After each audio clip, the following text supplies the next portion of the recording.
Hello, you guys. Happy Thursday. Oh, I think I turned off the desktop audio before I yeah, so it's always something, right?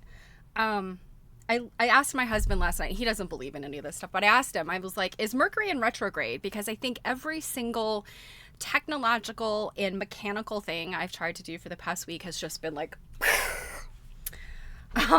they updated the streaming software I use, and so Druid always pops in and lets me know, like, the audio, you know, if there's the music sounds okay. And half the time I'm like, oh duh, I did something dumb.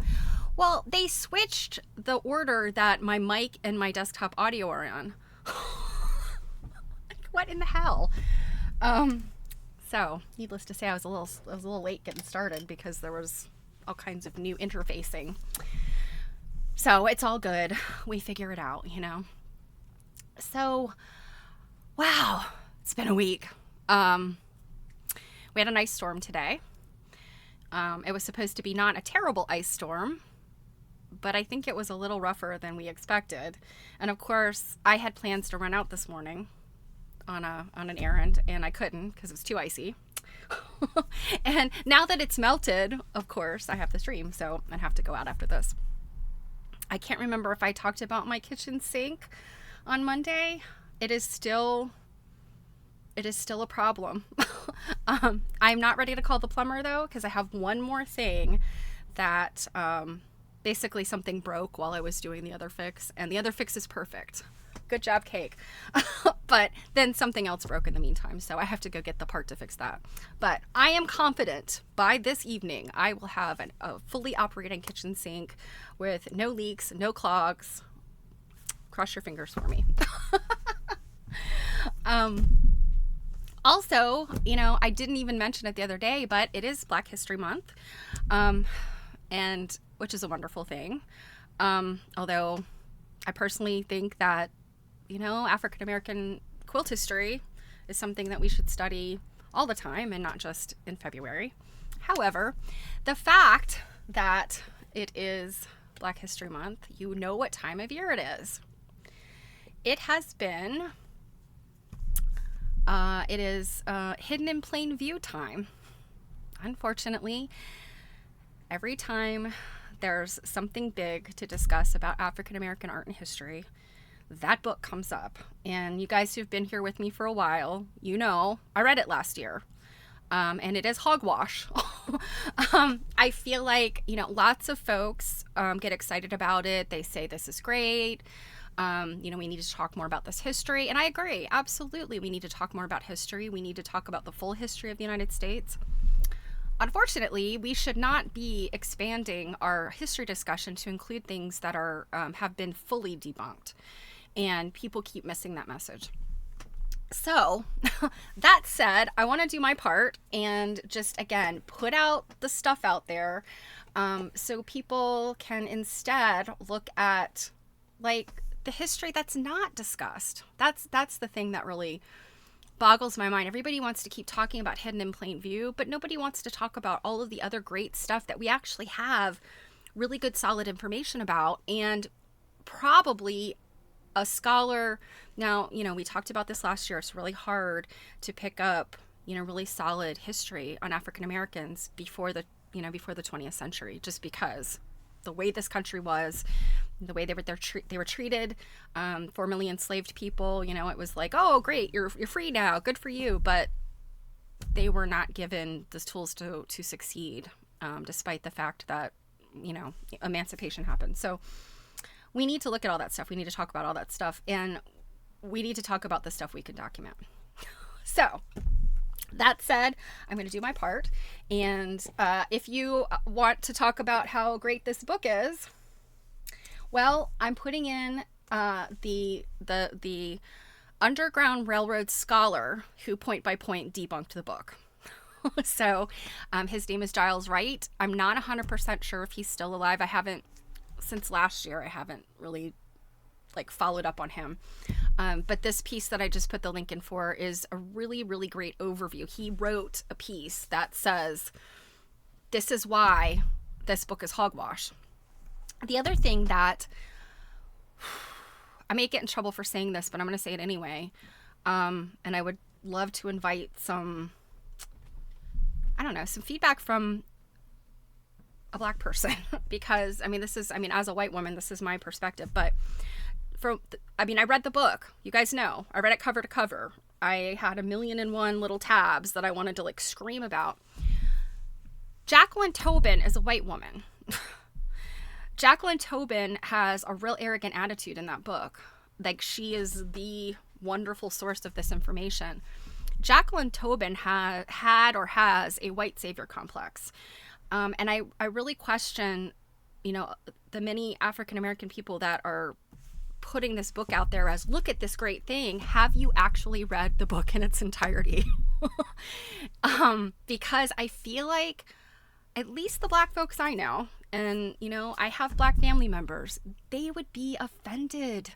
They would be offended by Jacqueline Tobin's, the voice she takes in the book. And, maybe when the book was written, I think it was the late 90s, I think perhaps people maybe didn't see it that way. But through today's lens, you could absolutely see this kind of holier than thou tone she takes. And I don't like it. So, I have a hard time believing that, folks that it actually, references or impacts would appreciate it too. So anyway, I really like Giles Wright's response to the book. And, other than as a quilt researcher and textile historian, that's the skin in the game I have. But Giles Wright is an African American man, and he's a historian, and he knows what he's talking about as far as Underground Railroad history goes. So there's that. And I noticed today, I saw a post today that people were like pushing back on it when somebody said, well, this has been debunked. Yeah, but the book used a PhD researcher, PhD professor, Raymond Dobard. Raymond Dobard was an African American quilt expert and not an Underground Railroad expert. So it's important to understand people have, they have their lane that they're in. And it's not to say you can't go outside your lane and research something different or look at something different. But he at the time the book was published, was in no way an expert. And he positioned himself as such because he was a quilt expert. So that's my spiel for the day. The other thing I wanted to pass on is some of the things that I really wish people would talk about. And number one would be Ellen Morton Littlejohn and Margaret Morton Bibb. They were sisters, enslaved sisters, and several of their quilts are out there, and they have been documented. They have been historically vetted. They have a lot of information about these women and these quilts. One of them is at the Met, and I have the link to it so you can look at it. And I have seen one of their quilts up close and personal at the American Folk Art Museum in New York. It was different than this one that's at the Met. Beautiful quilt. The stitches, oh my gosh, the tiny little stitches. It's the most beautiful quilt. Just beautiful. And it was made by an enslaved woman. And I never hear anybody talking about her outside of the quilt historians. So let's talk about Ellen Morton Littlejohn, and let's stop talking about Hidden in Plain View. Let's talk about Elizabeth Telford Scott. I'm putting her estate link in here. There's a website for her estate. Whoops. Elizabeth Telford Scott had formerly enslaved family members. Like, I want to say her grandfather was born enslaved.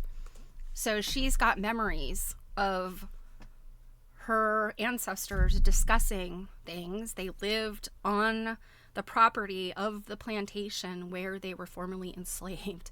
And Elizabeth Telford Scott made quilts about those people's experiences, her relatives, her ancestors. That's a little bit more solid than Jackie Tobin's story. So yeah, I really hope people will look at those links and maybe do some more research on both contemporary and historic African American quilters, where that information exists. And truly, I think, African American historians, do work on this stuff. Unfortunately, I just don't think we have as many quilt and textile researchers who are in this world, and I hope that more people will join this, textile and quilt history. Yeah, so happy Black History Month. So next two things I want to talk about. I'm gonna get to it, but I want to read you something that's really unrelated to quilts, textiles. It's probably sort of cult corner.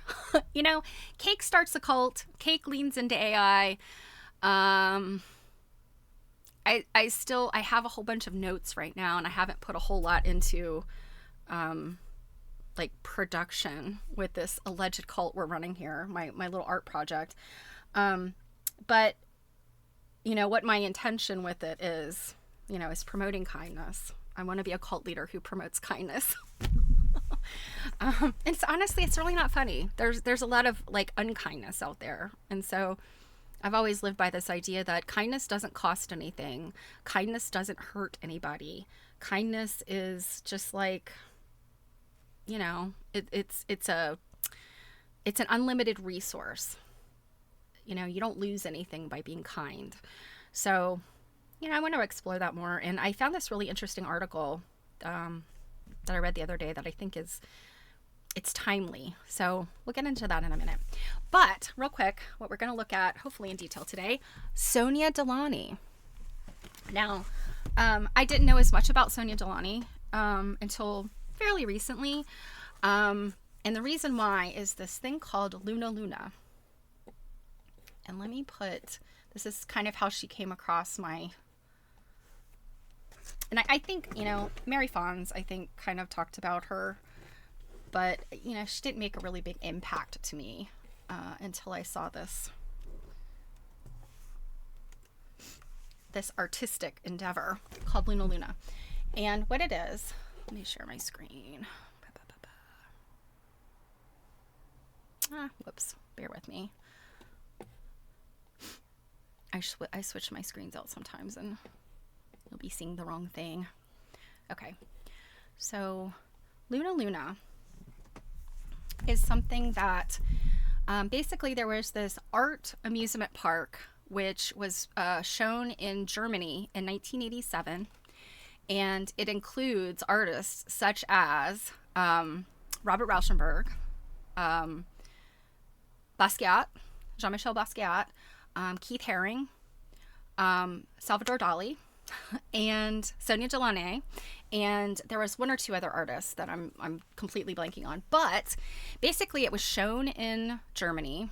I don't think it was Berlin. It was another major city in Germany, and it came back to the United States and basically got packed away, in this, I don't know, storage facility in Texas, and like was forgotten about. And then you think about all of these artists. I think they're all deceased that were involved. I mean, Keith Haring obviously had a very tragic death. Also, Jean-Michel Basquiat. Hey, Anna Maker. Yes, there probably was. Yeah, there really. Yeah, I'm absolutely positive there was. Hamburg. Thank you. Hamburg. Yeah. So it's just this wild thing, and I'm not going to spend a whole lot of time on it, but go visit this website and just look at it. It's so interesting. And I had every plan of going. I think it goes through this month. But my schedule and just some stuff going on in the world, I'm kind of been like, I don't know if I want to be in New York right now and just traveling right now. So, we'll see if I make it up there before this ends. But I mean, you can see this thing was pretty big. These the attractions are basically like, all of these things, like the Basquiat Ferris wheel. Miles Davis did the music for the Ferris wheel. There's just all kinds of stuff. So Sonia Delaunay did the entrance archway. Let's see, Philip Glass, Keith Haring. I mean, you see all of the names. I'm sorry, it was Roy Lichtenstein, not Robert Rauschenberg. Roy Lichtenstein. David Hockney also was involved. So, I mean, these are all like very, very, very well-known artists at the time and still today. So we're going to look at Sonia Delaunay. And her style of art was called Orphism. And so we'll look at what that is. But before we get there, I got something to read you. To me, this is more important right now than Sonia Delaunay. And I know I said I don't get political. However, this does touch on some political stuff, for what it's worth. But I think you'll understand where I'm going with this. So this is from Wired Magazine, which I'm a subscriber. I get a lot of my news from there. My husband says it's just as bad as only watching one news channel, but I don't know. I feel like the technology people often, they have an eye on what's going on. So this was from their politics section, January 23rd of this year. So it's a few weeks ago. It's written by Harvey Whitehouse. And this is what it says. The title is Psychology Can Be Harnessed to Combat Violent Extremism. Organized violence is set to grow, but the social media-powered mechanisms that expose would-be extremists to threats can also be used to help empathy flourish. This prediction is based on several decades of research that my colleagues and I have been undertaking at the University of Oxford to establish what makes people willing to fight and die for their groups. We use a variety of methods, including interviews, surveys, and psychological experiments, to collect data from a wide range of groups, such as tribal warriors, armed insurgents, terrorists, conventional soldiers, religious fundamentalists, and violent football fans. We have found that life-changing and group-defining experiences cause our personal and collective identities to become fused together. We call it identity fusion. Fused individuals will stop at nothing to advance the interest of their groups, and this applies not only to acts we would applaud as heroic, such as rescuing children from burning buildings or taking a bullet for one's comrades, but also acts of suicide terrorism. Fusion is commonly measured by showing people a small circle representing the self, or representing you, and a big circle representing your group, and placing pairs of such circles in a sequence so that they overlap to varying degrees. So not at all. So we got big circle, little circle, no overlap. And then just a little bit, so imagining Venn diagrams here, and then a little bit more, and so on until the little circle is completely enclosed in the big circle. And when people are, enclosed in the big circle, then people are asked which pair of the circles best captures their relationship with their group. People who choose the one with the little circle, where the little circle is inside the big circle, are said to be fused. Those people who love their group so much that they will do almost anything to protect it. This isn't unique to humans. Some species of birds will feign a broken wing to draw a predator away from their fledglings. One species, the superb fairy wren of Australasia, lures predators away from their young by making darting movements and squeaking sounds to imitate the behavior of a delectable mouse.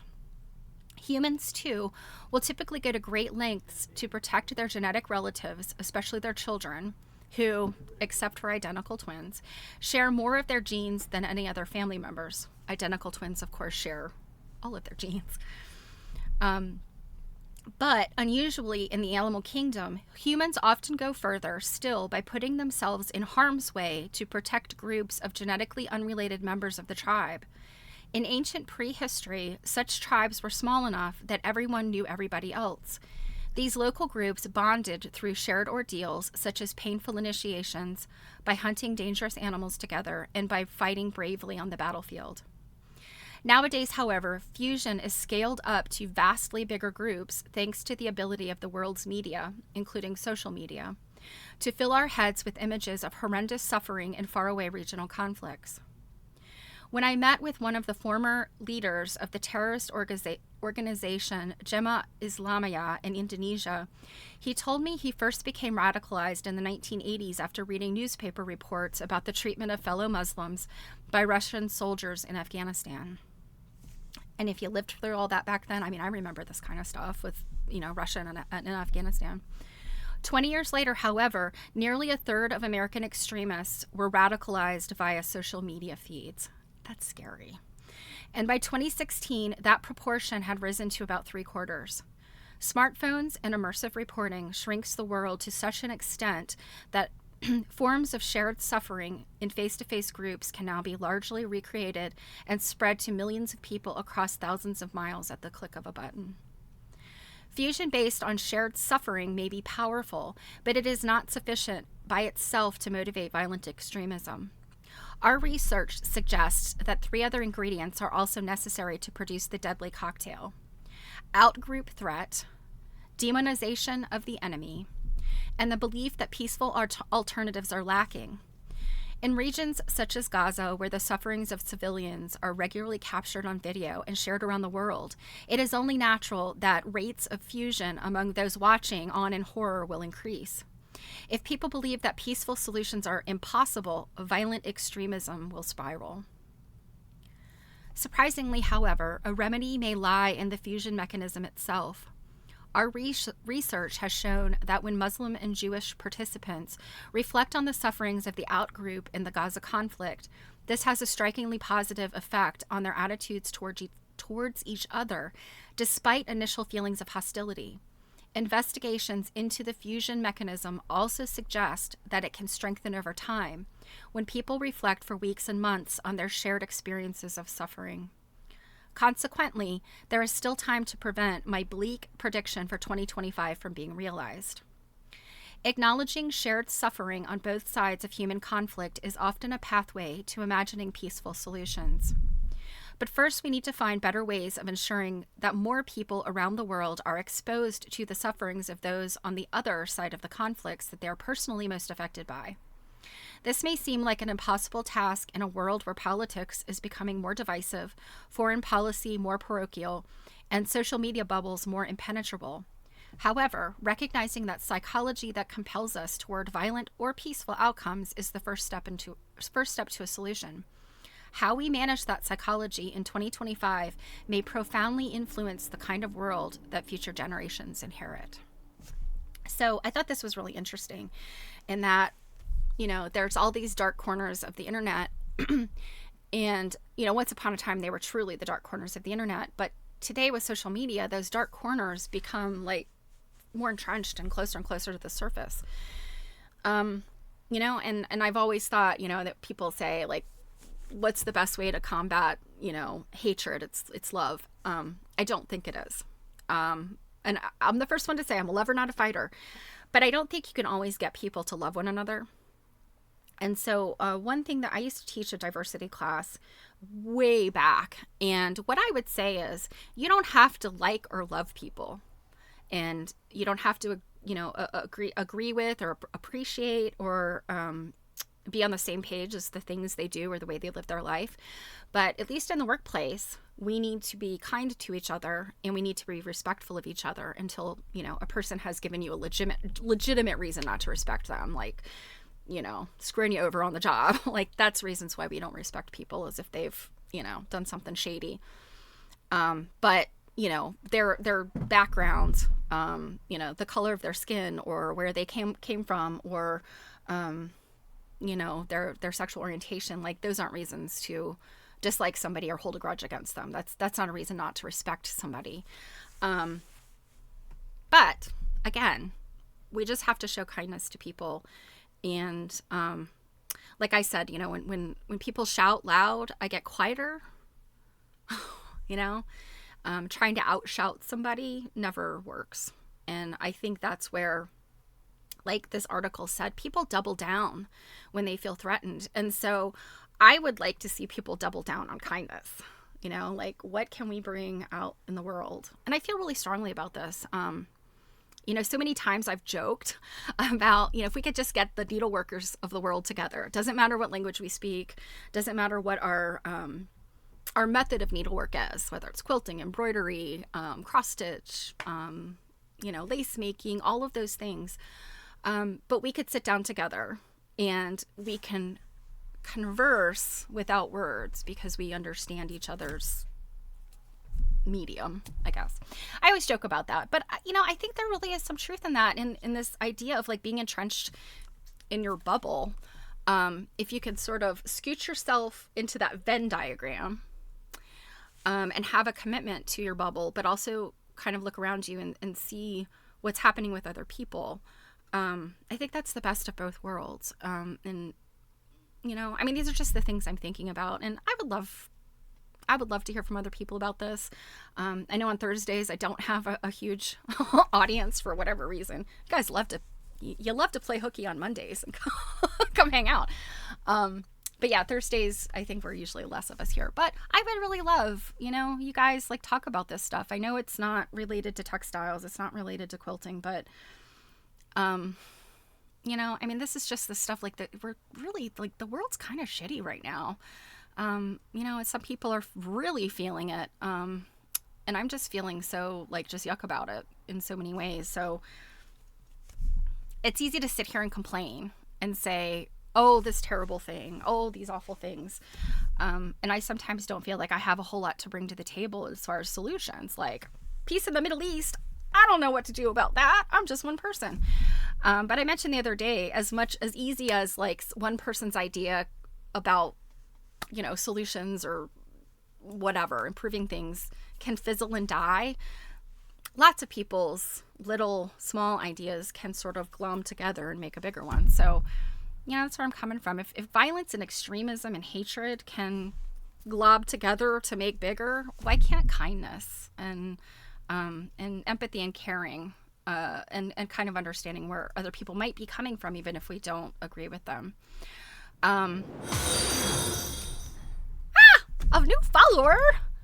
Oh, I can't see on my screen what your name is.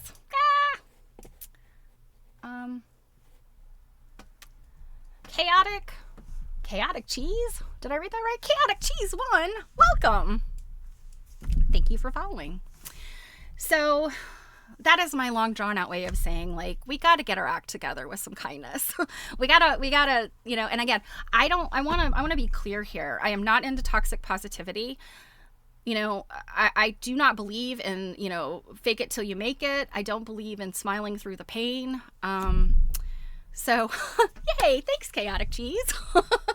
It's a small crowd today. Wait till you see when everybody's here. So yeah, that's where my head's at right now. And, you know, as quilters and textile people, you know, we love quilts, we love textiles.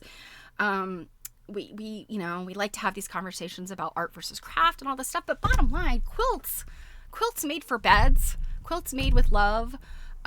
Quilts are such a fabulous symbol of so much. And I feel like quilts and kindness and all that stuff, it just all goes together. So, I have a whole bunch, like I said, I have a whole bunch of notes about my Cake Starts a Cult.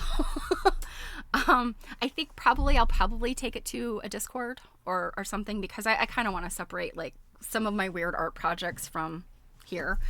So, yeah, stay tuned. I mean, I know you guys all said, as subscribers, you were already part of this Cakes cult, and I appreciate you agreeing to that. You know, I mean, the thing about cults is you never realize you're in a cult until, you know, it's a little ways down the road. So, hey, QB Tara, how you doing? So, we'll talk more about it later. Let's get on to some Sonia Delaunay. And, you guys, I am so missing my boyfriend, MDC Crawford. I mean, we haven't been here in a hot minute. So, yeah, we've got, well, I think our next chapter is the South. So, goodness knows, we know that's going to be a doozy. But first, let us discuss this lovely lady, Sonia Delaunay. Now, I mentioned that she and her husband were both painters. And she's coming up in that early 20th century. We've got the Cubists. And, you know, Picasso had his Cubism period. And I think, you know, people think of Cubism, at least me, I automatically think of, like, you know, the funky, like, eyes in the wrong place kind of portraits that Picasso did. But, you know, Cubism in general, it has a look to it. And, you know, if you look up general Cubism and you see all kinds of things. Well, Sonia and her husband, Robert, they were part of that Cubist movement, but they looked at it and they said, well, Cubism, a lot of the painters, Cubists, it's all these drab, ugly colors, and just these like squarish things. And so Robert Delaunay says, let's introduce color to this. And the idea, it's not just like taking cubism and throwing color into it. They had this idea that, and I mean, it's a legitimate color theory. They kind of redistributed the color wheel, and they came up with all these other divisions in it. And they said the opposites on the color wheel, you may have learned this like in high school art. The opposites on the color wheel, like kind of, they not fight, but they contrast each other. So when you put them beside each other in like a painting or a quilt, you're going to have this like real push and pull, and a lot of times a lot of movement. If you've done any kind of color theory or pattern theory in quilting or any other kind of art form, you learn if you paint everything kind of a mid-tone gray, there's no contrast things, you look at it from a distance and you're like, it's just this muddy, like, bleh. You want to have contrast. You want things to be visually interesting. So like, a lot of times you'll see quilt patterns where they talk about, looking at your sort of mid-range values and then looking at your bold values and then your really light values. So that would be like black and red and bright orange and, all these colors that are just bold. And then you have like those kind of mid-range that allow your eye to rest. And then you have like white, which is, just this blank negative space. Black can also be, it can be a bold color. It can also be a negative space. So, you've got all this push and pull between colors. And so that Orphism was taking this idea of cubism and, modern. It's all, there's no figures in there. There's no landscape in there. It's just all very abstract, and making it round and making it colorful. So, if you look up Robert Delaunay, you'll see a lot of this. Now, what I want to look at with Sonia Delaunay, and so I'm gonna put my other camera on, but you see this like these round colors, like that's Orphism, versus the sort of dull cubist stuff. And I didn't pull up any cubist work because frankly I don't love cubism. So I'm just gonna keep it from you. You can Google it on your own. So I wanted to flip through this book. This book is so fascinating. Let me see if I can get my act together with this camera. This camera loves to. Yeah. I know, you guys, I keep talking about improving my. I'm gonna get a nice view of my t-shirt here. Okay. Oh man. What a mess. Okay, so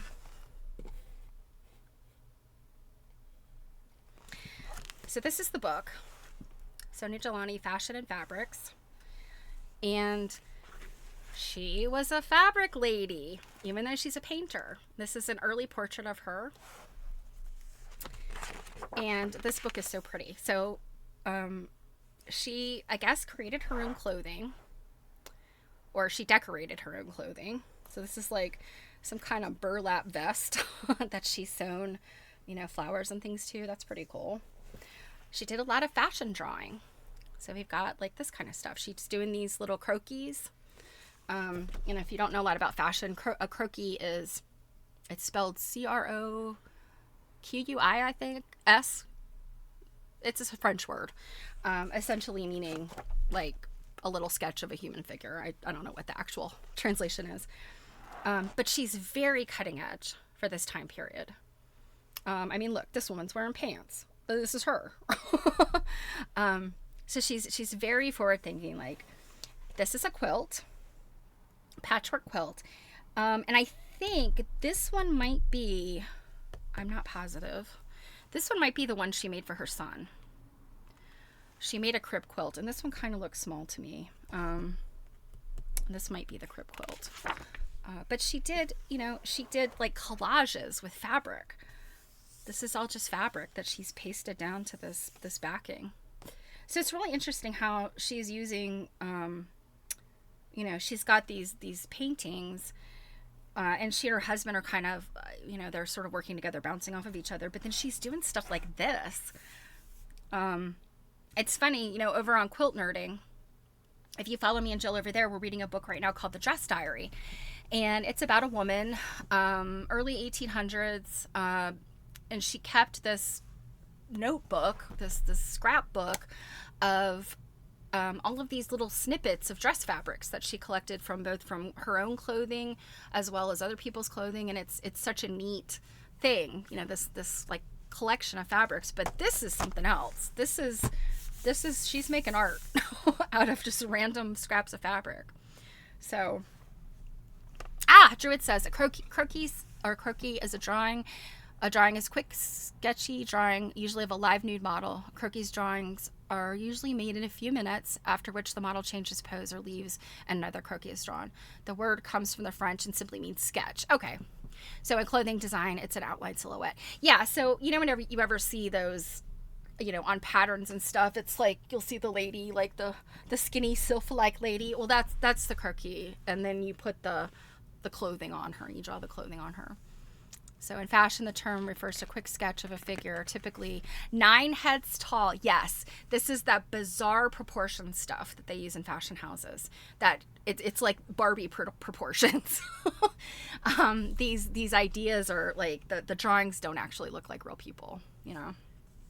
So this is a painting. I believe it's a gouache painting of a carpet. So it's really fascinating that she's painting things that are going to be made into other stuff. It's such an interesting take on textiles and fashion. This early design. She's probably one of the first women. I mean, certainly in the modern perspective, who's doing this kind of stuff. A lot of this sort of design up until that point was men. You know, they were. Lots of history of men designing stuff.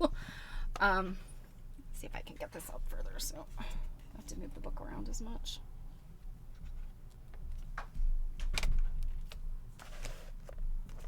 Well, that didn't help. Just get to see more of the mess on my desk. So, she did these kind of avant-garde things.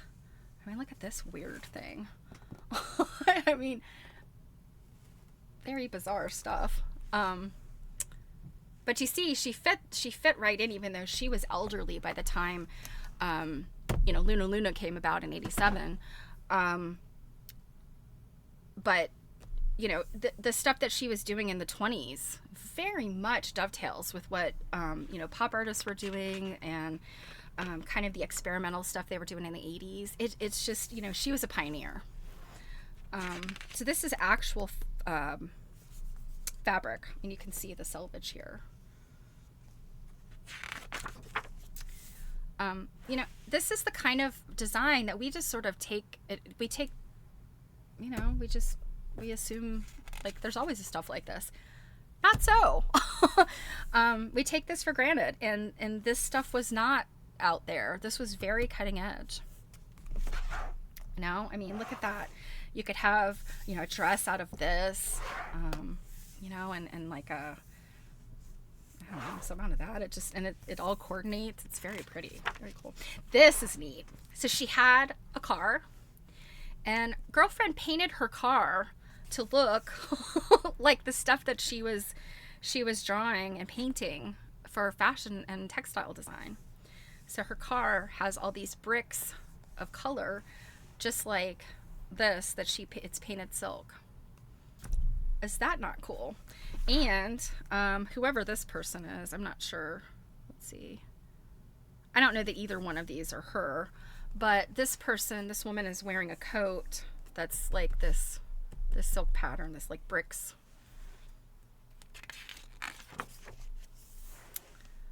Like neat stuff. Very neat stuff. Carpet designs. I mean, she's making carpet designs. Like this stuff is very, very, very cutting edge. I love this as a cover of, it says cover of an album. I'm wondering if it's like more of a portfolio kind of thing. I'm not sure.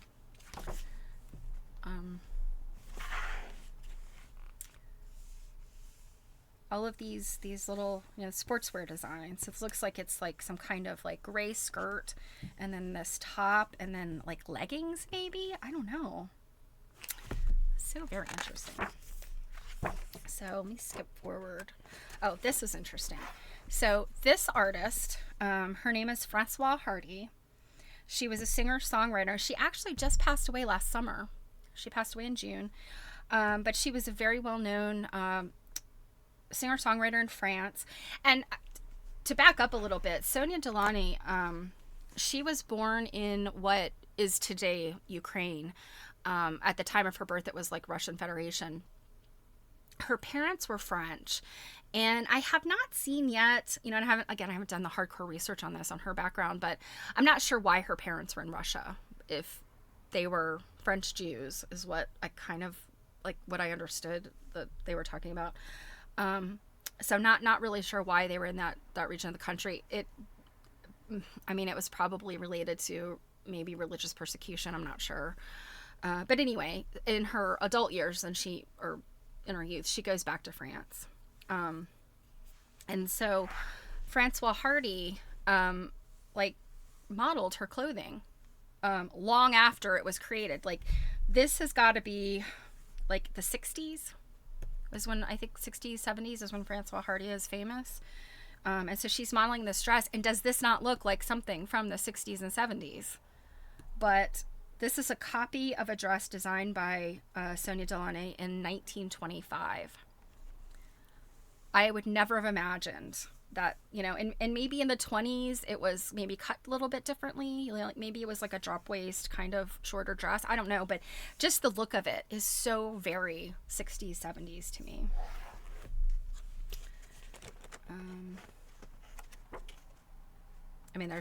It's just fabulous. Look at this one. It's like this sort of maze design. And I'm not sure what kind of fabric this is. I think a lot of it was silk. Yeah, these are printed silks. Which is fantastic. And look at all of these little fashion drawings that she did. Now, 1920s, right? This gorgeous coat. That's I think what this drawing is this coat. Okay, so here again is some of this, the ideas of the orphism. These rounded. I kind of think like, I saw a mention of like Vasily Kandinsky, and you might be familiar with Kandinsky. If you've seen the movie 6 Degrees of Separation, which I think Will Smith was in it, and a Vasily Kandinsky painting figured very prominently in the movie, and I feel like he did these kind of round things, but they were almost like bullseyes, but they were very colorful. I have a little print somewhere, a little reproduction print, but I don't know if he would have fit in with orphism or, just modern design. I'm not sure. Swimsuits from the 20s and 30s. Is this crazy? This is 1918. This is definitely not the kind of stuff that I think of when I think of this time period. 1918, I'm thinking Gibson Girls, right? 1918, they're wearing like ankle length stuff still. They're wearing, but this is France. This is France in the early 20th century. Pretty exciting. It's just like you just don't imagine this stuff. Here's a figural drawing or painting she did. So let's see. There was some other ones that I think were just so fabulous here. These are Rio carnival designs. So I would imagine these are some kind of big bubbles of fabric. Some of this stuff never got made. These are scarf designs. This is like some kind of wrap or scarf. Let's see. I'm looking for... look at this. So 1922, she's got like striped shoes or something. Maybe they're stockings. I don't know. Like writing on here. Very cool. Like so very forward thinking. Kind of makes me sad that she's not more well known. Like, I just never really heard people talk about her a whole lot other than Mary Fonz and the Luna Luna people. Now, you know, modern scholars, you know, scholars of modern art, of course, know who she is, but she's just not somebody who's front page, I think. Look at this one. These are all carnival designs. Or carnival. She means like going to Rio de Janeiro kind of stuff. It says, this is very Orphism.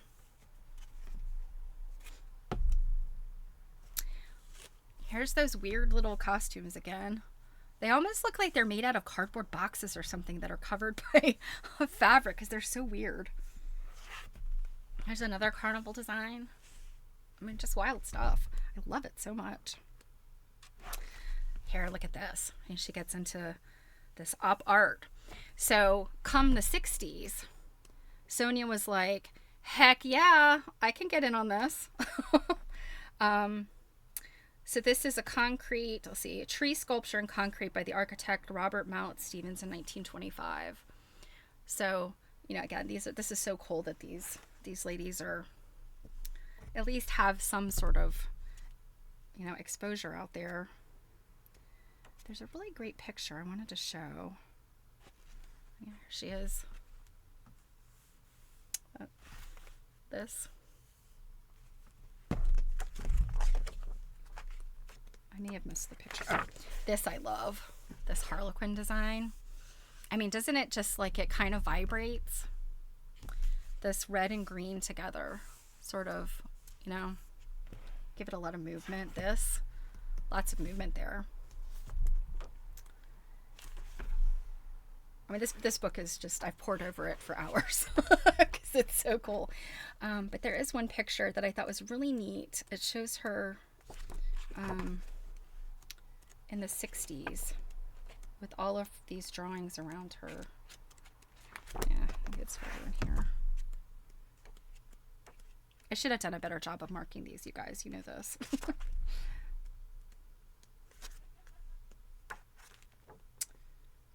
So this is Fabrics and Designs shown in an exhibition.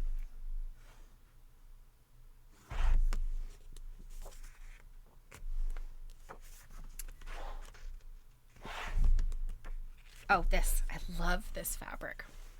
It looks almost, so it says printed silk, but it almost looks like a knit.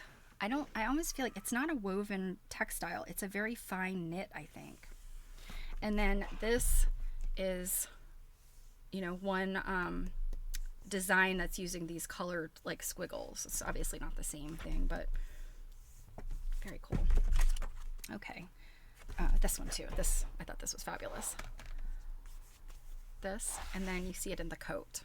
And I really wish they had this coat in color. It says it's made of the same fabric, this printed linen. But I'd love to see it, you know, like in color. It'd be really cool. Oh, this was another cool one. So she's got this design, but in practice, it looks more like it was stitched or maybe printed on this sheer fabric. So it looks different than what she originally designed, but nonetheless, I mean, you see the jumping off point.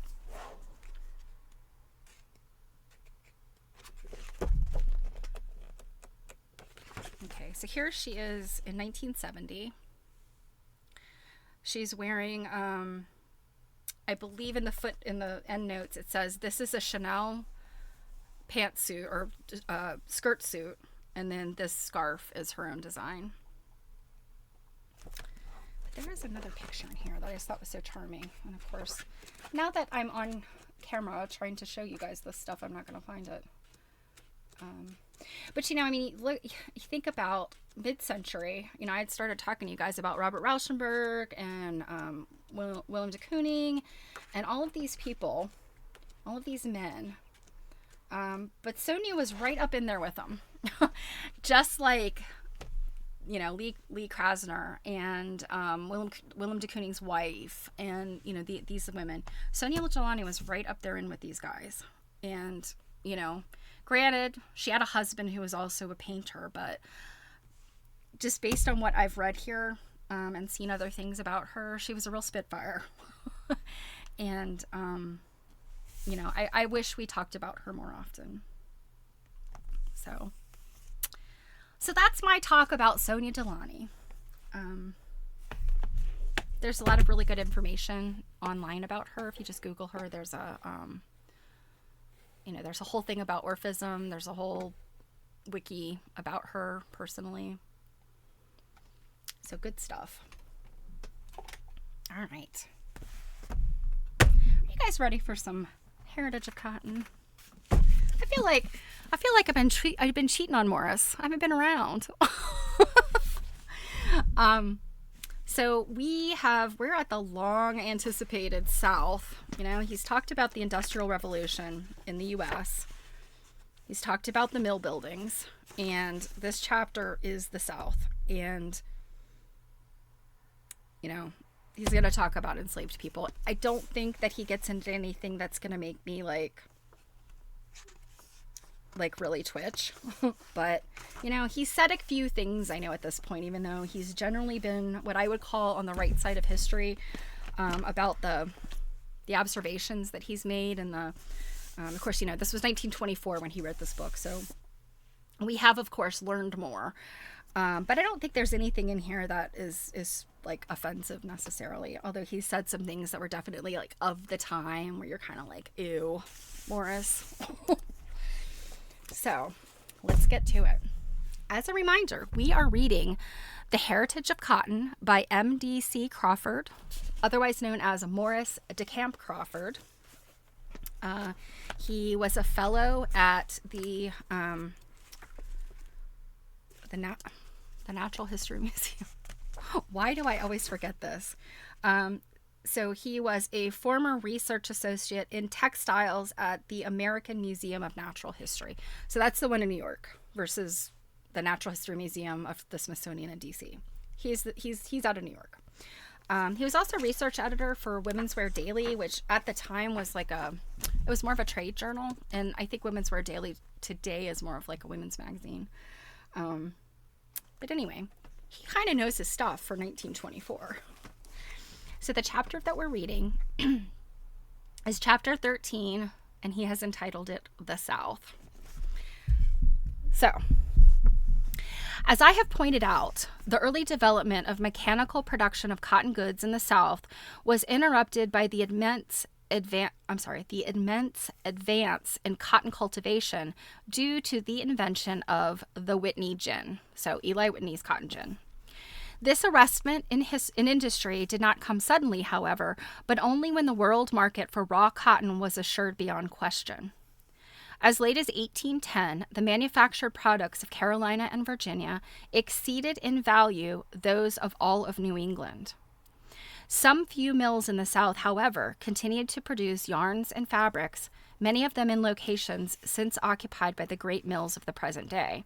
Now, again, 1924, those great mills of his 1924 present day are gone in our present day. They have been, they've gone out of business, they have moved their operations overseas. And Virginia and the Carolinas were one big area. The mills up in like Lowell, Massachusetts, and those areas were both affected. But they were local affairs, in many instances merely plantation mills, and in some few cases even run by slave labor. In The Rise of Cotton Mills in the South by Broadus Mitchell, the distinction between the economic development from 1810 on in the East and the South is very clearly and ably drawn. The statement of a Southern banker quoted by this author clearly indicates that the distinction once established existed down the beginning of the last generation. The mills built after the war, meaning the Civil War, were not the result of pre-bellum mills. Pre-bellum. Okay. This is trying to ascribe one cause for a condition which probably had many causes. And we know Sarah Hale also kind of dovetailed with what his view of the Civil War was. The Industrial Awakening in the South was a natural reaction from the war and Reconstruction. Before the war, there was first the domestic industry proper. Then came such small mills about Winston-Salem as Cedar Falls and Franklinsville. These little mills were themselves, however, hardly more than domestic manufactures. When, after the war, competition came from the North and from the larger Southern mills, the little mills, which had operated before and had survived the war, lost their advantage, which consisted in their possession of the local field. The antebellum domestic factory system did not produce the postbellum mills. The following statistics taken from the census reports are illuminative. Illuminative. I love his turn of phrase. So this is just giving it's giving the censuses and the number of plants, the amount of capital, the operations, and so on, bales of consumption. Basically in New England, it's like on the order of magnitudes greater than the southern states. And then I guess it trickles down. So I'm not going to read them off. To me, they don't make a whole lot of impact other than the fact that like these numbers are greatly larger than these numbers. These figures, incomplete as they unfortunately are, prove beyond question that the East far outdistanced the South in manufacturing a decade before the Civil War. So those figures go from 1840 to 1850, and number of spindles is like 1.5 million in New England, but only like 180,000 in the South. Yet, there were not wanting prophets of an industrial tomorrow for the South, even in the earliest times. Among these, William Gregg stands out prominently, alike for his enthusiasm as for his clarity of vision. In 1845, he said, "Since the discovery that cotton would mature in South Carolina, she has reaped a golden harvest. But it is feared it has proven a curse rather than a blessing. Let us begin at once, before it is too late, to bring about a change in our industrial pursuits. Let croakers against enterprise to be silenced. Even Mr. Calhoun, our great oracle, is against us in this matter. He will tell you that no mechanical enterprise can succeed in South Carolina, that to thrive in cotton spinning one should go to Rhode Island."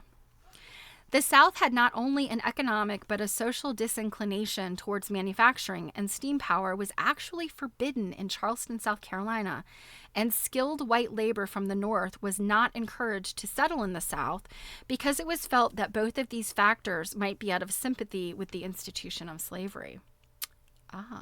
So the industrialists and the people of the North. So this is twofold. There's this economic stuff, and then you have, the South has they have a strong stake in keeping people enslaved because it's free labor, unfortunately, and it's gross.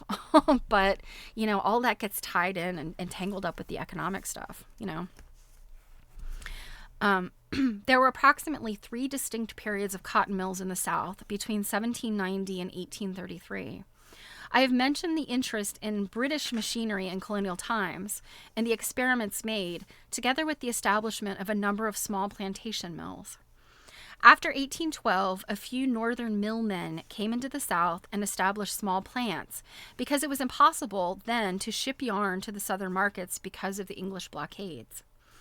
Between 1820 and 1833, the tariff differences with the North encouraged a little mill building in an attempt to meet the argument of a protective tariff by actual physical competition from the South. So this is something that I think was not very clear to me. But tariffs were a huge moneymaker for a young country. At one time, I think the federal government budget came from tariffs, was not from taxing. So, taxing the people. So, kind of interesting. But the first growth of the South as a manufacturing center begins in 1840. Only after this date do the mills begin to lose their first domestic character and assume the organization of factories comparable in many ways to those of the North and East. This growth was again retarded by the political activities of the cotton cultivators directed towards defending the institution of slavery against the political attacks of the North. After the War of the Rebellion, following that dreary decade of Reconstruction, when the South bowed under the crushing weight of political servitude, and all her energy was devoted to the task of merely living until the evil days should pass. So, on reading that, I'm like, huh? But I think what he's saying here is, the decade of Reconstruction, I mean, the South was burned to the ground. And so in a lot of ways, it's political servitude is simply because the people down there had nothing because everything was burned down. So they were kind of in service to, how they could rebuild. And it's not so much of like, we want to maintain the institution of slavery, although I'm sure many, many, many people were all about that. But, I think during Reconstruction, it's takes a long time. And I think in many cases, some of these Southern communities never rebounded. So for the great upbuilding of the modern industrial South, a date earlier than 1870 or 1880 is impossible to set. In Charlotte, North Carolina, in Greenville, South Carolina, which is very close to where my grandmother grew up, in Spartanburg, North Carolina. There's a Spartanburg, North Carolina? I mean, there's Spartanburg, South Carolina. And LaGrange, Georgia, have grown up great cotton manufacturing towns rivaling those of New England in size and economic importance. Today, nearly half the spindles and looms of America are south of the Mason-Dixon line, and the tide is just at its full flood. In actual weight and yardage of yarn and fabric, the balance already lies in favor of the South. This is because coarser types that run more quickly still predominate in the South, and because lack of labor restrictions permits each operator to run more looms and spindles. So this is talking about, turn of the century, 1920s up to the 60s and 70s. This is what's going on in the South. They have these looms, but no longer. So, what he's saying is of the time, not now. A decade from now may easily witness an even greater dominance of the South in the manufacture of staple cotton goods, including even the finer grades. A decade ago, Southern goods, was a term of reproach. This has passed away, and many high-grade fine yarn mills are located in the South, and Greenville, South Carolina has become the serious rival of New Bedford, Massachusetts. Bleacheries, dye houses, printing and finishing plants are slowly following, and even some of the manufacturers of textile machinery are building plants in these districts. And so what's interesting is this book was written the year before my grandmother was born. And by the time, she was a child in elementary school, I would say, in her town, which is west of, say, Spartanburg, Greenville, in that area, the printing mills and the bleacheries and everything were like rocking and rolling in that part of western South Carolina, up country. Around Charleston, it's called low country because it's it's basically like a swampy, area of the ocean coming in, and then once you get up towards the mountains, you're talking about up country. In the manufacture of machinery, the South is, however, still far behind the North and East. In 1919, in Massachusetts, 17,413 mechanics were employed in the manufacture of machinery, and Massachusetts produced 54.7% of all textile machinery made in America, leading all the country by a wide margin in this phase of the textile industry. North Carolina, the nearest southern state, was ranked 9th and employed 305 mechanics and produced only 1% of the machinery. South Carolina, 134 mechanics, and .04 was ranked 11th. All the New England states outranked all the southern states in the production of textile machinery. In the production of yarns and fabrics, the story is quite different. In 1919, Massachusetts produced 253 million plus, I'm not going to read every number, 253 million plus pounds of cloth, and South Carolina, 268 million plus pounds. So, I think the point he's making here is the machinery brains, the engineers, they're all up in the north, whereas the cotton production, once the mills are established, is in the South, or at least in equal measure, north and south. That's interesting. In the yarn of the cotton states produced in 1919, 57.6% of the total spun in America, and the New England states, 37%. Only 10 years previous, in 1909, the cotton states produced only 23% of the yarn, and the New England states, 73%. In 1919, New England had 17 million plus, so 17.5 million spindles. The cotton states, 14.5 million spindles. In 1904, New England had 13.9 million, and the cotton states, 7.4. So it's ramping up, 20th century. These figures are highly significant when compared to the development in machinery and textile finishing plants.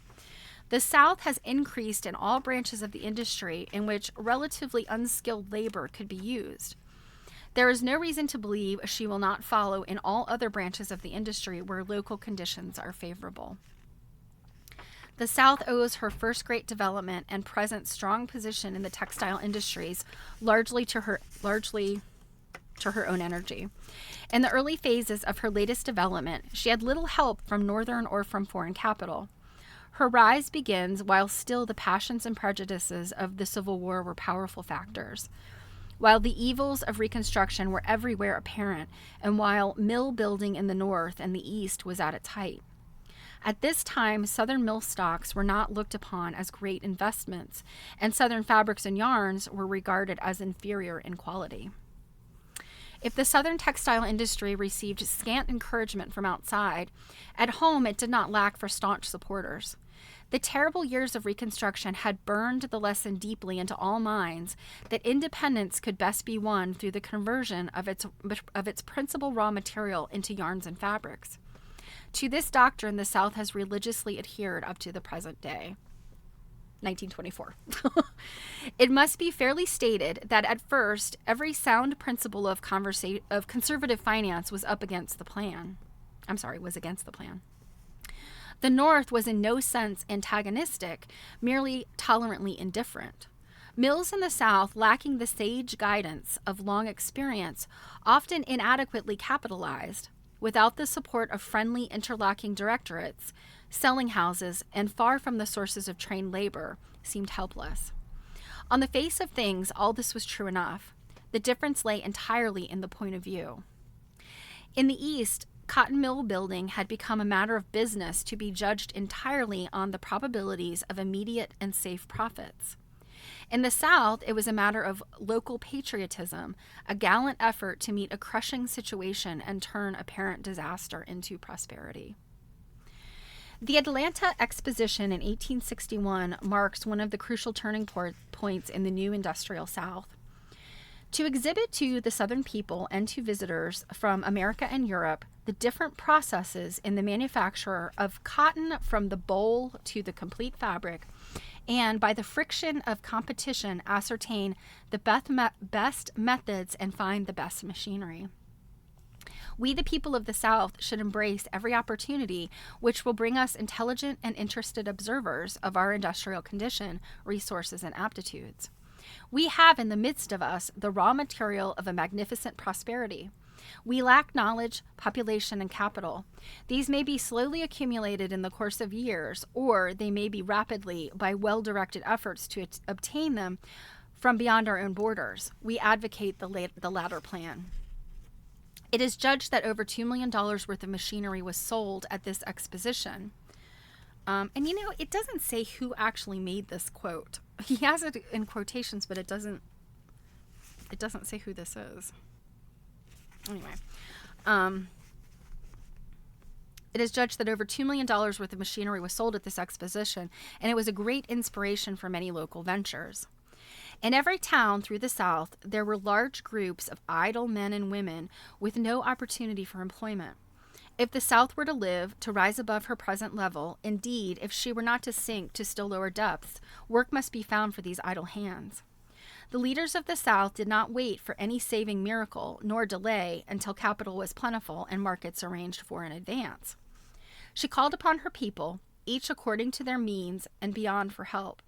The record of the actual losses sustained in unsuccessful ventures might have appalled many people. might have appalled any people, must surely have discouraged any people looking only for safe investment.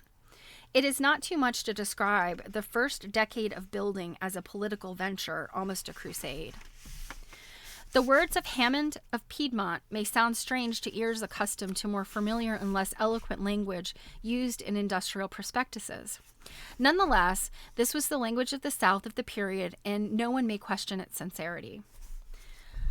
So this is the words of Hammond. Cooperation is the very spirit of democracy, concern for the common good, not only feeling that I am my brother's keeper, but more, I am my brother's brother. Come again? Can we say that again, sir? Can we say that loud for all to hear? We have at last awakened to the fact that the whole is greater than the part. Too often heretofore we have thought of a social class, a segment of interests. But a better day is dawning when we are alike embracing in our affections the whole people, the lowly no less than the lofty. Well, in embracing the whole people, you might want to steer away from things like lowly versus lofty. In class wars, which we still continue to have today, that us versus them mentality does not help anybody. The Charleston Manufacturing Company printed in its first bid for stock subscriptions the following message. The advantages, direct and incidental, accruing to every citizen of Charleston from this industry about to be started in our city are so manifest that those who have inaugurated the enterprise have every reason to feel confident of a steady response to the call for capital and of abundant success. In estimating the sincerity of those sentiments, we must bear in mind the destruction all through the South at this period. 4 years of bitterly contested warfare, a complete breakdown of commerce, agriculture, and industry, the change from slave to free labor, together with the venality and stupidity of the Reconstruction period, had placed this section of the country in a position where it could only be saved through the energy and self-devotion of its own people. The building of the mills in the South had in the end 2 somewhat interested friends in the East and the North. The commission houses were interested in obtaining merchandise for sale to compete with the goods from the more firmly established and better financed mills of New England. The machinery people were anxious to increase their markets and to keep their output at a steady level. There is no question that the commission houses, in many instances, drove hard bargains with the undercapitalized Southern mills. As a general rule, the mills were built under conditions which exhausted all local capital and made them the easy victims of the sudden vicissitudes of the market. There are stories of mills built out of the meager savings of communities caught in the grip of modern Shylocks that are pitifully tragic. All right. When we talk about capital and money and investment and then Shylock, that's gross, okay? So strike one for Morris, but against Morris, but again, this is 1924, doesn't make it right, but we got to put on our 1924 goggles to understand where he's coming from. He's a product of his time. Doesn't make it okay, but he's a product of his time. Usually larger commissions were charged for selling such merchandise, and Southern mills had less control in disposing of their product than Eastern mills. Many of the difficulties, however, were the natural results of undercapitalization, lack of understanding of market conditions, and distance from the scene of operations. It is but fair to write that there were many commission houses who took an active and personal and thoroughly honorable interest in the mills they represented, and who helped in a most constructive manner in their upbuilding. In the main, the machinery people were entirely friendly.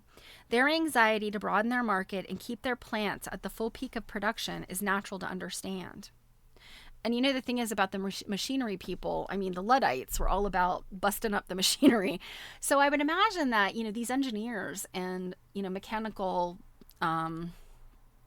gurus, people that knew the mechanical stuff really well, surely they were, of course, interested in furthering their work and to keep Luddites from busting up the factories and, creating factories elsewhere.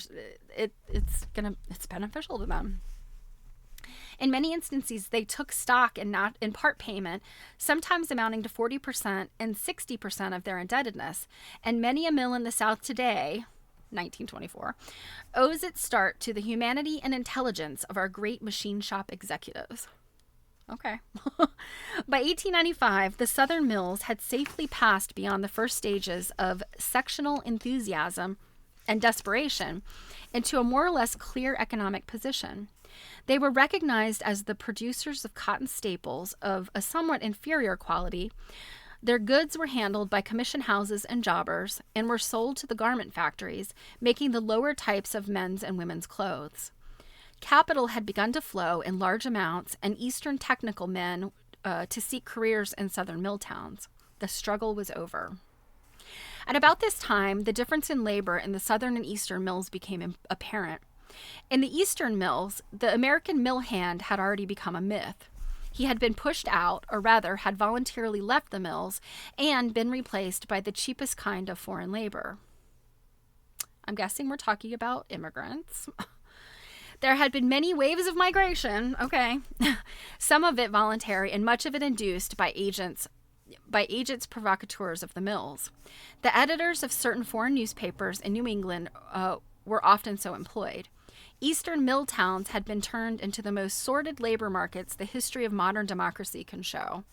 So, yeah, you have these mills that, I guess what he's saying, when some of these guys came from England and brought their knowledge here and, either shared it or started mills, or, people from here went to England, those are the sort of, I don't want to say captains of industry, but the people at the top that had this high standard. And then capitalism, how can we do more with less?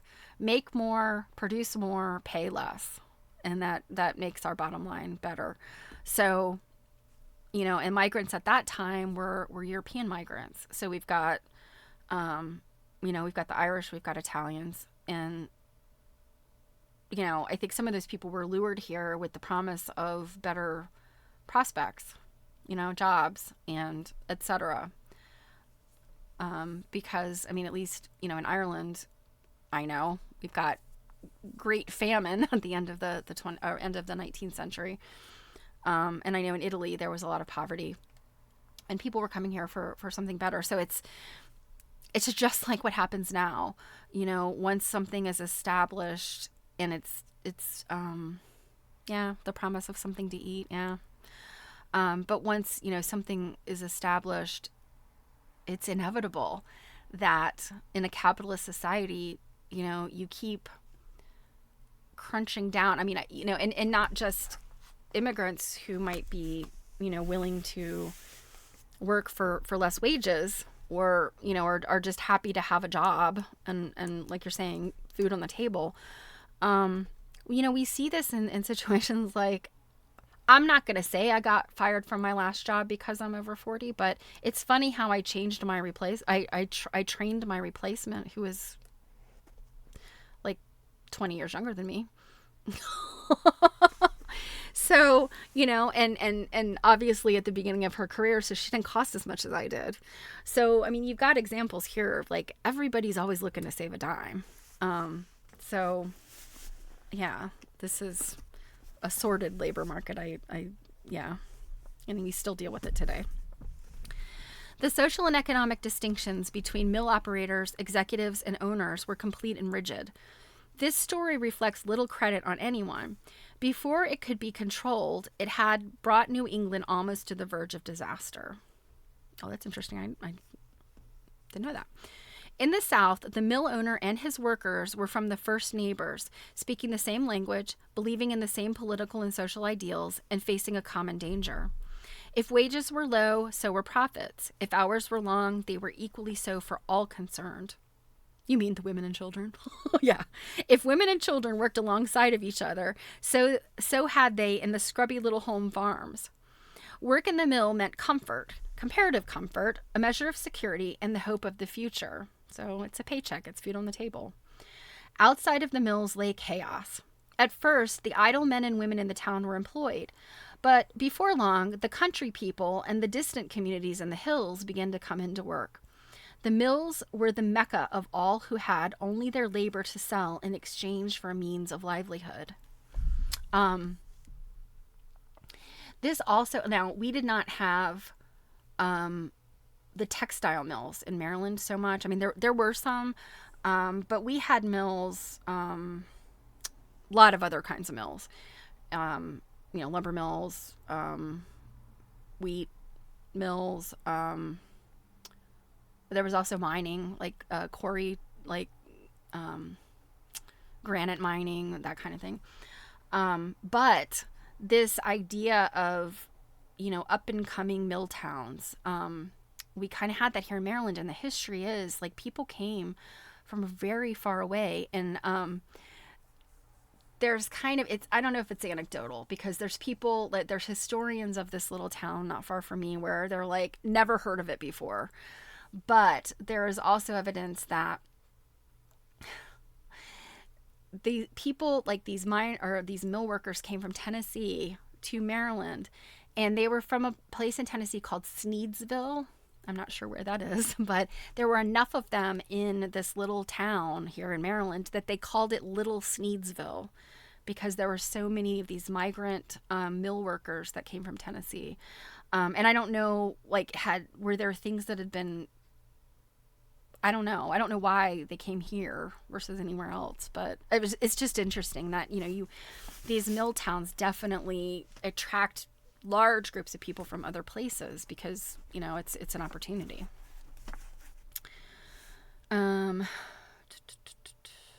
I am no apologist for our industrial system, nor do I see in textile or any other type of industry's general attitude towards humanity overmuch to praise and much indeed to condemn. I'm always struck when Morris says something like pretty modern, like, yeah, there's much to condemn about this industrial system. Sneedville is the only city in the county seat of Hancock County. Okay, population 1,200. Yeah. Right, because the town is probably still very small because they all came to Maryland to work in the mill. But I don't know, was there some other kind of industry there that, I don't know. It's interesting. But anyone who does not believe that the first decade of cotton mills in the South was a direct benefit and aid to the people of the South must read history with their prejudices, not with their intelligence. A Northern newspaper man just after the Civil War wrote, "Whether the North Carolina dirt eater or the South Carolina sandhiller or the Georgia cracker is lowest in the scale of human existence would be difficult to say." Okay, now let's remember, this is not Morris. This is a Northern newspaper man just after the Civil War. The ordinary plantation enslaved person, let's just say that, seemed to me, when I first saw him in any numbers, at the very bottom of not only probabilities but also possibilities, so far as they affect human relations. But these specimens of the white race must have reached a yet lower depth of squalid and beastly wretchedness. There can be no two honest opinions in the question of benefit conferred by the cotton mills on the landless white in the South. The experiment, however, of plunging an outdoors people into mills and harnessing them to a sedentary occupation, because these people were farmers. That's where we're going here. The experiment, however, plunging an outdoors people into mills and harnessing them to a sedentary occupation, the sudden contact between farmers with the traditions of the 18th and perhaps 17th century methods and modern industrialism has had many undesirable consequences. Sneedville and Hancock County are known for being a hot spot for drug trafficking, production, and distribution. Oh, okay. Is it on like a major east-west like corridor, I'm wondering? I can never remember what the roads are that run. I know Route 70 is one here in Maryland that like runs across the country, but I'm wondering maybe that's it too, that it's on a major thoroughfare that comes east. Okay. When the first enthusiasm wore off and the mills were face to face with economic pressure and opportunity, there was unpleasant exploitation in many sections. The record of child labor is not particularly good. The record of female labor conditions in wages and hours is not particularly attractive. Well, thank you for saying that, Morris, because I think in 1924 there was still horrific things going on in these, As a matter of fact, the cotton mill was never, under any circumstances or among any people, a proper place for children. So it's an hour and a half north of Knoxville near Kentucky. Okay. I'm still terrible with the roads there. I mean, I've driven to Knoxville. Let's see. As a matter of fact, the cotton mill was never, under any circumstances, a proper place for children. I cannot say, however, that during these periods there is much to choose between the South and the North, or between America or England. In all of these countries, industrial conditions were too new, and it was natural, perhaps, that many grievous errors should occur. I don't know that it's necessarily a grievous error to think that children are too small to be in a factory setting. Although it is their tiny fingers that can get into the mechanism. So, I mean, what are you going to do, right? In all of these, let's see. In addition to this, the South had to meet the competition of the skilled labor of the world, and could only do so at first by confining her efforts to fabrics within her technical powers, and by paying lower wages and working longer hours. To this, the East made economic answer by colonizing in her mills every nationality where economic and social evils had created reservoirs of unemployed and secondary cheap labor. These capitalists. To bring the inhabitants of villages of southern Russia, Italy, Greece, and Asia Minor into the full rigors of a New England winter, unprepared and unknowing, to lure them by specious promises and rewards in terms of their own currency, was a far more grievous crime against society than the South's first attempt to win economic independence by united action. Okay. Well, I mean, it's a grievous crime to trick people, to trick migrants. So it says Highway 33 essentially became the same route as Highway 4. Okay. Yeah. So I'm just wondering if it was like an easy passage here back in the day. Shortly before the Civil War, the last phase of cotton mill building began in the South. Shrewd mill operators in the East had come to the full realization that certain types of fabrics could be more profitably manufactured in the South than in the East, and that Southern labor, under proper superintendence and with proper equipment, was the equal of any in the world. Land was cheap, relatively cheap. Labor was extremely reasonable in its attitude towards capital, and capital was plentiful. Since in each community was a surplus of wealth due to other manufacturing interests, commerce, and banking, ready to match the investments of the East in well-run mills. Outside the great mill centers, where production was concentrated, each little cotton city or town either has its own local mill or ardently prays for one. It is impossible to visit one of these little cities without meeting enthusiastic advocates, all anxious to prove the advantages of their own particular location for the establishment of a mill. Even Texas has the beginnings of a textile organization of its own, because cotton grows in Texas. There are several small mills making coarse cotton cloths, sheetings, etc., and about 175,000 spindles.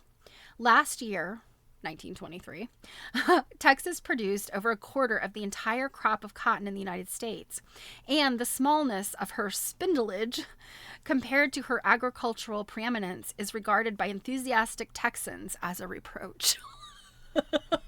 Because everything's bigger in Texas, except for the number of spindles we have. Oh, Druid, I know. You're not a long-distance traveler of the east to west routes. The arguments most often advanced why mills should locate in the South are freedom from labor unionism. Oh, there's another touchy subject. The relatively low cost of living and nearness to raw material. The fact that the South is a natural market for staple cotton because of its large agricultural population and climate is advanced as a supplementary argument. So far as raw material is concerned, this argument scarcely applies, especially after the mills had reached any degree of organization and size. few large mills can be run wholly by local supplies of cotton. To make cotton yarns economically and properly requires a careful and judicious mixture of types of cottons. Oh, you drove to North Dakota by yourself and Austin, Texas. Before smartphones. You know, I drove cross country with 2 girlfriends in 1993, and my mom almost had a heart attack. Before phones. 3 18, 19-year-old girls. I didn't know how to, that's how I learned how to drive 5-speed manual transmission, because my friend had a 5-speed. My mom's like, you don't even know how to drive this car, and you're going to help drive cross country? Oh, please, I'll never see you again. I survived. Although today I would not drive cross country without a phone. Oh my goodness. Let's see. The great variations from season to season in cotton farms make it improbable that any one region accessible to the mills could constantly supply them with cotton. One season it will be too good, another season too poor. As a matter of fact, today South Carolina is actually importing Egyptian cotton. 1924. Transportation of cotton to mills that do not have access to all water transportations is very little less in the South than it would be in the East. As a matter of fact, there is very little difference in cost between southern mill towns situated in the upland country of Georgia and the Carolinas and the cost of shipment to the mills of Lancashire. It is true at the present that the unions have nothing like the hold in the South that they have in the East or in England. But at the same time, the town of Charlotte, North Carolina is already thoroughly unionized, and the unions have made some little headway in Greenville. So now think about, so this is 1924. When does the union label come into existence? The union label would have been on clothing that was manufactured in, now these would have been like the clothing manufacturing, not the mills necessarily, but, the garment workers, they're right there with the mill workers. So that's a good question to look at. This stuff is really probably coinciding with that. And it's interesting. I actually was doing some research on some vintage clothing I have. I was trying to figure out how to unload it. Because, I buy lots of textile lots, or I used to at auction, and I have tons of vintage textiles and things. And inevitably, auction houses will throw all kinds of crap into a textile lot. So I have just bizarre things like, vintage clothing. So anyway, I did some research on the union label, and I do know the garment workers unions are like up and coming here at this point. Oh, going to meet a man. So you had a phone but no maps. No maps, girlfriend. You did go to AAA and get yourself a triptych. My grandmother would always do that everywhere she went. She had to go someplace far, like out of the state. She would go to the AAA office, and they would get a map out, and they would highlight the route with a highlighter, and then give it to her like that was part of your membership, so that you could get a free map with the route highlighted. She was getting triptychs all the way up to the point that MapQuest was invented. The old prejudice against foreigners, that is, people who come from outside of any town in the South, even today, you are considered a foreigner if you are not from the town in North Carolina where my dad lives. You could be from the town down the road and you're a foreigner in that town. So prejudices against foreigners makes it impossible for the average type of Eastern mill organizer to successfully operate in a Southern mill city or village or city. The people, however, have themselves an almost perfect genius for organization, and with concentration of mills in cities, the rapid distinction being made between the operating and owning classes. The economic vicissitudes of overproduction and depression must bring in time a labor situation just as was created in the East. There is no question, however, that so far as the production of staple cotton goods is concerned, the advantage today is all with the South. 1924. The lack of skill in the operators that once existed has almost vanished. The mill superintendents and executives in the South, together with the excellent technical and extension schools, and this is a time when we had this good stuff, together with the, have worked wonders in the mechanical aptitudes of these people. My dad went to technical school. Like, this is important stuff. There is the incontestable advantage of training a homogeneous people, speaking the same language and in general subject to the same economic and social ideals. And the end cannot fail to be more highly trained mill communities in the South than in the East. Okay. The statistics over a generation, which of course do not define the subtle differences in the character of the machines, still show the rate of industrial equalization between New England and the South very clearly. And so then he's got some info here about 1890. New England had 10 million plus, well, almost 11 million spindles. The South had 1.5 million. Bales of cotton consumed, is likewise. 1922, New England had 17 million spindles. The South had New England had almost 18 million, and the South had almost 16 million. But bales of cotton consumed is 1.8 million in the North and 3.9 in the South. So, there's definitely some, changes going on here. The year 1907 is regarded as the banner year in the production of cotton in the United States. The government receipts give 10,882,385 bales. It was generally believed at that time that this estimate was very conservative. And that is the chapter on the South. Okay, it wasn't as bad as I expected.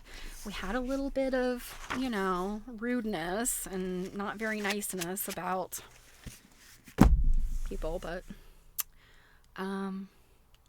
chaotic cheese. See, you went from New Hampshire to Colorado in 2015 to see the Cheyenne Mountains. Camp for 3 months. Wow. Oh my gosh, you're braver than me. I could glamp for maybe a little bit, but yeah, I'm just, and it's funny. My husband being a park manager, he loves to camp, and I'm like, oh hell no. I'm from a hunting family. Okay. Outdoors people. I understand. I gotcha. Mostly highways except for New Jersey. New Jersey and Connecticut, the worst places to be on a highway. You know what, Druid, you are right. There is something about liberating about car travel. You're in control of your situation. Every time I think about, flights and oh gosh, the number of times that I have been stranded somewhere because of flights being canceled. And you just think to yourself, okay, I've got this, I'm stuck with this 24-hour layover that I can't do anything about. I could have driven there by now, That's happened to me more times than I want to think about. So yeah, car travel is kind of, if you have the time to do it, it's sometimes preferable. I have a problem with falling asleep though. I have to have somebody with me that keeps me awake. So yeah, layovers are the worst. I think, yeah, I feel like if something's wrong and your plane can't take off, some other plane needs to come along and pick you up. But yeah, I'm actually supposed to be, I need to book some flights upcoming, for April. And, I guess I'm kind of struggling with it a little bit because, we had these 2 plane crashes here on the East Coast, and both of them, one was just north of me, one was just south of me. And, I've flown in and out of Reagan Airport, like just stuff like that really rattles me. So yeah, it's hard to go make flight plans, a week after a terrible, terrible disaster. Yeah. Backup plane.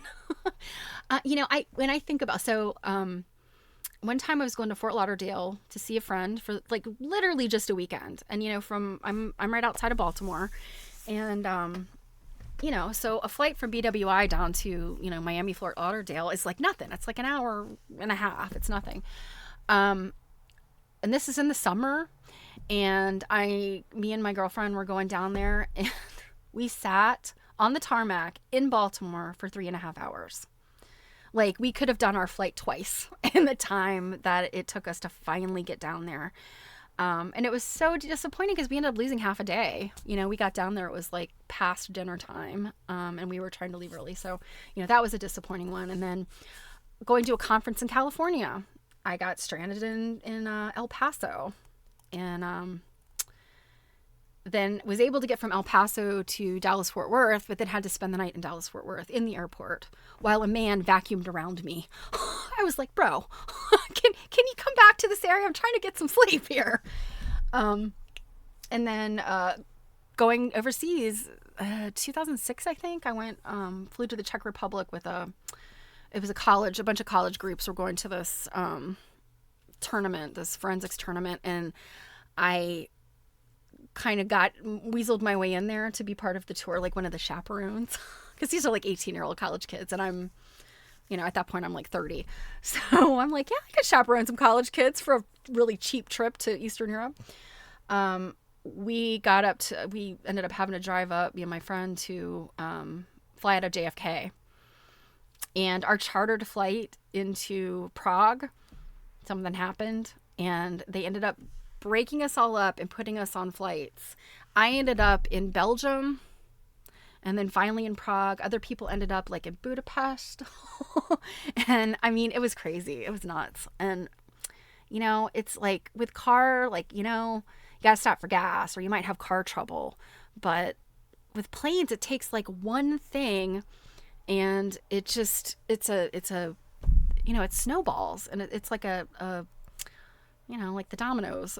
It just keeps affecting the next thing. So it's, yeah. Druid, you should not be listening to air traffic control. Yeah, I agree with you. It was very disturbing.